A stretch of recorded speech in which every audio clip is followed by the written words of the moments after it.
Maybe this is a great place for us to start, because we were just saying the next generation of Irish writers are going to be in difficulty with too much self-esteem, whereas we're coming from, I guess, industries that are filled with angst right now. My name is Johnny Ryan. It's over a year since I left the Irish Times. I was Chief Innovation Officer there. And I'm Rhona Murphy, and I just recently moved back to Dublin, having spent 20 years in New York. I'm originally from Dublin, where I was running a website called The Daily Beast, and prior to that I was running a magazine called Newsweek, which is sort of still in existence, barely. And one of the things that Johnny and I had started to talk about is what is the future of media, and what's the future of news in this digital world. And kind of what obsesses me is the digital revolution is not new at all, but it continues to blow up the news as we know it, and continues to evolve news as we know it. And the incredible power of these things means that all of the power has shifted from publishers to consumers. And is this a bad thing? Is this a bad thing? Exactly. I think the power that consumers have now is that everyone's very familiar with the power of social media and the strength of social media. And I mean, it's salutary to know that last year in the United States, Facebook drove 25% of all page views to news media across the US. And that increased from 14% the year before. So that's just Facebook. They are by far the behemoth in terms of these things. I mean, the others are important too, but they're the main driver.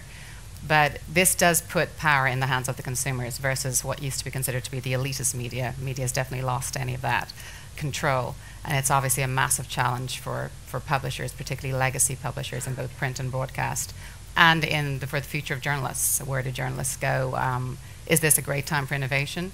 Or is it, in fact, is the golden age of journalism over? Well, let's talk about that. I mean, is this a great time for the future of innovation? You know, in theory, for innovation to happen, you should have crisis, right? So we have a really solid, meaty crisis. And I don't know if you're willing to spill the beans on the morale when you were leaving, but I know at the Irish Times there's two things going on. One, there's probably a what's next feeling, and maybe there's also they can see reader figures in other jurisdictions have come down so acutely. I mean, we're in the United States now. I think reader figures are just at the start of World War II levels, where a lot of readers were overseas fighting. So there's the wolf is really about to be at the door moment, where you have to take stock and be bold and be brave, or not do those things and be really conservative and safe. And you know, the decision point is now. And I think for you've had a few of those decision points. Am I right? Yeah, I mean, the decision point that you're absolutely, you've nailed the issue. The decision point really is: do you go for the nuclear option and blow up everything you're comfortable with, or do you just try and basically button down the hatches and keep moving forward? Focus on our linen. Yes, yeah. In my personal opinion, there's no option but the nuclear option. It doesn't mean you have to blow everything up, but it does mean, for example, there's one school of thought which thinks that the New York Times, which currently has the largest in terms of digital media subscriber base of anybody globally, should just shut down the print edition.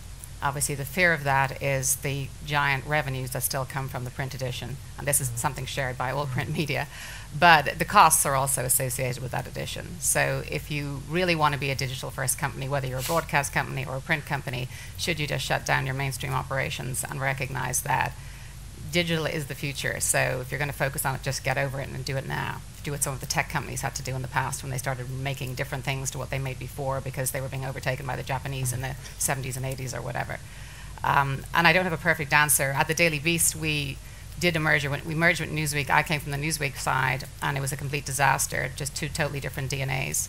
And trying to marry a print sensibility with a digital sensibility, it just didn't work. And I know even in some of the bigger, more successful, shall we say, in digital terms, media organizations like The Guardian and the New York Times and the Wall Street Journal, they have these problems all the time, even though they are signing up multiple subscribers, thousands of new subscribers digitally every month.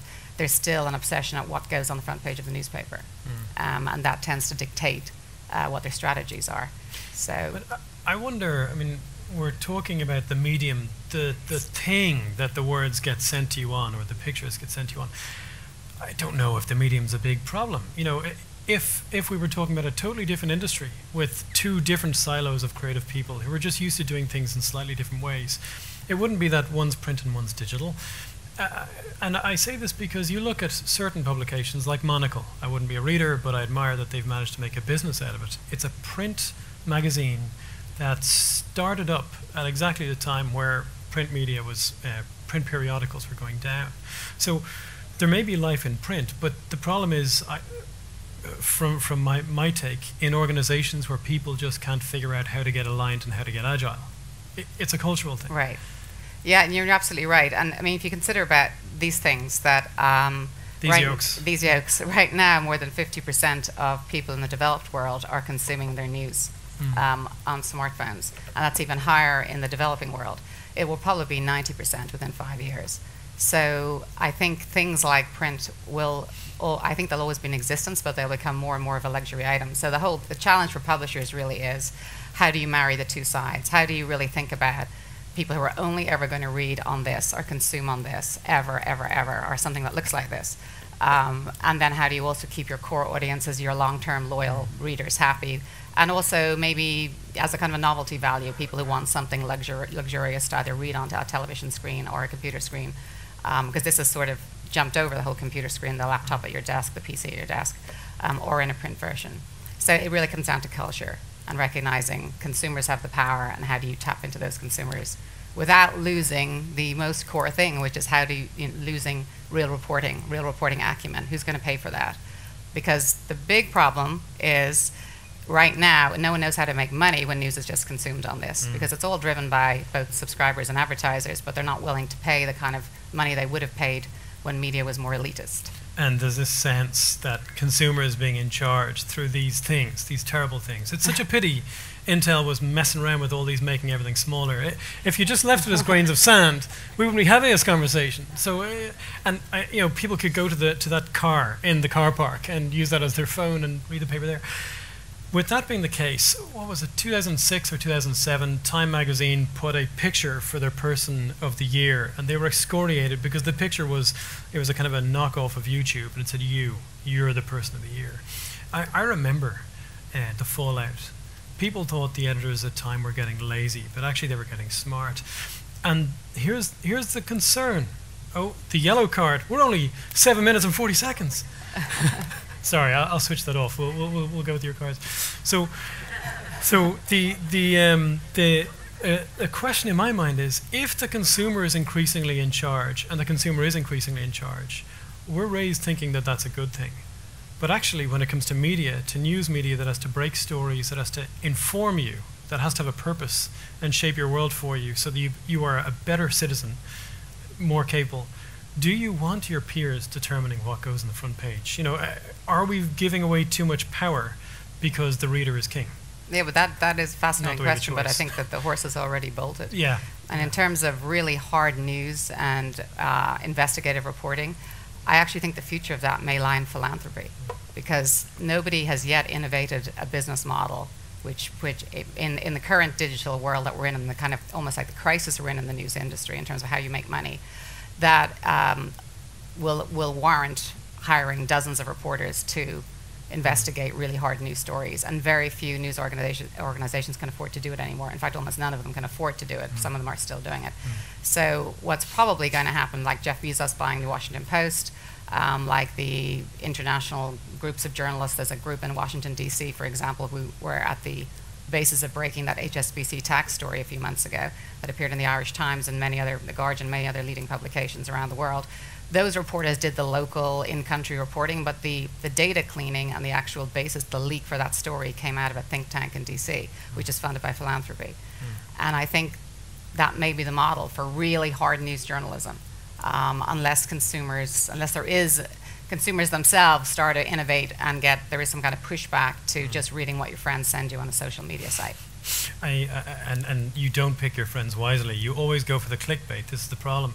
Because as humans... Well, the cats look cute. Yeah, the cats look cute, and sometimes they're wearing skimpy outfits. Right. The problem is that we treat bits of information the way we treat calories. They used to be scarce, and now that they're cheap and plentiful, we glut, and that's a challenge.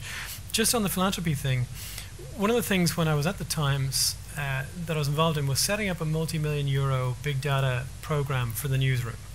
And that would not have been possible if 80% of that finance did not come from the state. And it came from the state because it was pushing technology and good for data science. But the budgets just aren't there for that kind of thing.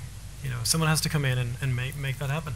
And I think that's happening also in really big news organizations as well in a different way, that there's a constant pressure from, especially a lot of these companies are publicly listed, and there's a huge pressure, obviously, to make money. And every single quarter, the Times and the Washington Post and the Wall Street Journal have to tell Wall Street how many people have subscribed to them digitally, and that's poured over.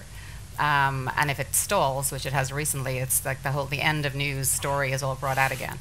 But I mean, the bottom line is there always will be news. It's just a question of what quality the news is going to be. Will there be insight? There will be news, but will there be insight? And who's going to pay for it? And so we've got this white noise thing. And a real challenge is if you're part of an organization that has day in, day out, is that the red sheet?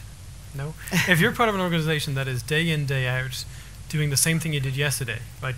The same news tomorrow, updating the story, you are not built to be able to be agile and to change. We were talking about company cultures. You're not built to be able to do that. You're not going to be using design really in your process. You're doing the same thing. It's feeding the beast, as someone mentioned earlier. About feeding the beast the same way you did 100 years ago, literally. Yeah. And so, are there any green shoots or bright sparks that you've seen that are changing that? I think very, very recently, and it's amazing given the digital revolution is certainly nowhere near new, and it's a couple of decades old. But I think because of there is a realization now that basically the advertisers, it comes down to money. Advertisers actually won't pay even for things online now. The whole thing is about viewability, that readers can't see the whole of. So for example, if an ad loads on your screen when you're reading something, if you're not, unless you can see the whole thing and the data proves, although the data is not always rock solid, you've seen the whole thing, an advertiser won't pay for it. So the green shoots have come about by even the bigger media news organizations realizing we are all going to go out of business because they're just, if advertisers won't even pay if something pops up on the right corner screen as opposed to the whole screen, we need to develop the technology to make sure that this changes. And we also need to integrate our newsrooms more appropriately. So it's been a bit of it's early stages, but I think on both, for example, in the US, I think both the Journal and the Wall Street Journal and the New York Times, and in the UK, the Financial Times and the Guardian, given as legacy publishers, have been the ones that are really now trying to marry their engineers sitting next to the reporters, sitting next to their ad salespeople. But at the Daily Beast, which was a digital-only and digital-first company and pure news, and I was running it, but I even had a problem getting our editor to buy into the fact that he should have an engineer sitting right next to his news guys, even though we all sat in the same room, excuse me. That's where you start feeling emotional about it. Basically, the reporters should be here, the tech guys should be there, ad sales should be here. The fact that everybody should be talking to each other and actually working alongside each other was still a struggle. But it has to happen because, the success of something like BuzzFeed is because of algorithms, and everybody's got to get on the game. Which is a disaster. What do you make of things like Quartz and, like there are a few online publications that have purpose. Yes. And purpose is what's missing. When you have just the commercial conversation, it's purpose that's missing. And there are a few, let's say blogs that are starting to grow beyond blogs, and they have this public service ethos, and they've rebuilt their commercials from the bottom up without any of the, technical debt and internal cultural debt of established organizations. So we promised that we would come up with an answer in these 15 minutes on where media was going to be in 5 minutes. The answer is consumer control, and for really hard news, it's going to have to be somewhat funded by philanthropy. I don't think there is unless somebody comes up with, nobody is coming up with, nothing long term, basically, that any news organization is looking at leads to the fact that people will still be in black ink if they want to produce really global investigative reporting and don't just rely on algorithms. I suspect, like you, that there's two things. And I think from when we met, I was talking about the analogy of cameras, maybe. And the idea in my mind was when cameras became free, or a certain class of camera became free because you got it with your phone, everyone thought that pay-for cameras would die. But actually what happened is the compact camera, the cheapo camera that we would have bought, well, some of us would have bought, most of us would have bought, died. But the SLR camera, the conspicuously better camera with the focal lens, all that stuff, sales of that went through the roof. So what I wonder is, when you're going for a wide population with really low quality, cheap to produce stuff, and you're going for the clickbait, and your friends send it to you on social media, I think you're probably going to survive, but you're not going to be giving the public insight. And when the public wants insight, I think they're going to have to pay for it. And it may be an economist-like weekly thing or something like that. And either they're paying for it or a philanthropist pays for it. And if the philanthropist pays for it, I worry about who controls the content. Well, there is that. I mean, the positive side is, I mean, obviously the internet and smartphones and everything else have provided innovation like never before, and a certain amount of transparency and immediacy and speed like never before. The trick is for that not to basically kill off hard news facts, and for the pressure of speed to basically interfere with accuracy. But it's you know, who even knew about Twitter a few years ago? Nobody knew about YouTube till 10 years ago. There were new things happening all the time, and I think the news, getting the news and getting accurate news is so crucial to society and so crucial to creativity that it will get figured out, and new technologies will come along that will help us do that. That's my hope. Just as you said, speed and accuracy, Susan flashed the red card at us. So we're nice off. talking Thank with you. you. Thanks, guys. Thank you.